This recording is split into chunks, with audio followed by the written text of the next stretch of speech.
આજે આપણે ગણેશજીના ઇતિહાસ વિશે જાણીશું। પ્રાચીન સમયમાં એક દિવસ માતા પાર્વતીજી સ્નાન કરવા ગયા। બહાર કોઈ ના આવે તે માટે તેમણે ચંદન અને હળદરના લોટથી એક સુંદર બાળક બનાવ્યો। તેને પ્રાણ આપ્યા અને કહ્યું, બેટા, કોઈને અંદર ન આવવા દે એવી માતા પાર્વતીએ આજ્ઞા કરી। એ બાળક એટલે આપણા પ્રિય ગણેશજી।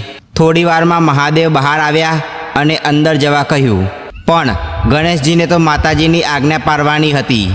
ગણેશજી સ્થિર ઊભા રહ્યા ને કહ્યું, માતાજીએ એવું કહ્યું છે કે કોઈને અંદર ન જવા દેવું। મહાદેવના ગણોએ ગણેશજીને સમજાવ્યા, પણ ગણેશજી દ્વાર પર અડગ રહ્યા। વાતમાં ગરમી આવી અને થોડું યુદ્ધ પણ થયું, છતાં ગણેશજી એટલા શક્તિશાળી હતા કે કોઈ એમને હલાવી નહોતું શકતું। સ્થિતિ વિકટ બની, બહાર યુદ્ધ, અંદર પાર્વતી માતાજી।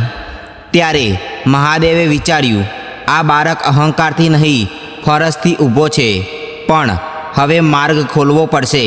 મહાદેવે પોતાનું ત્રિશૂળ હાથમાં લીધું। ત્રિશૂળ કોઈ સામાન્ય શસ્ત્ર નહોતું, 3 લોકની શક્તિ, 3 તત્વનો સંગમ અને ન્યાયનું પ્રતીક। તેનો પ્રહાર અટકતો નથી અને કામ પૂરું કર્યા વગર પાછું ફરતું નથી। ગણેશજી શાંત અને સ્થિર ઊભા હતા।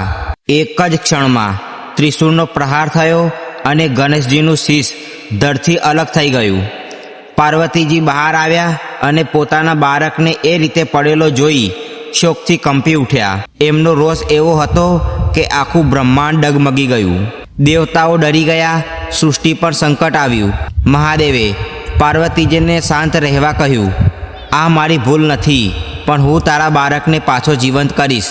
મહાદેવે પોતાના ગણોને મોકલ્યા અને કહ્યું, દક્ષિણ દિશામાં જાઓ, જ્યાં માતાથી વિયોગ થયેલું અને તમારી સામે ન જોતું એવું જાનવર મરે તેનું શીશ લાવજો।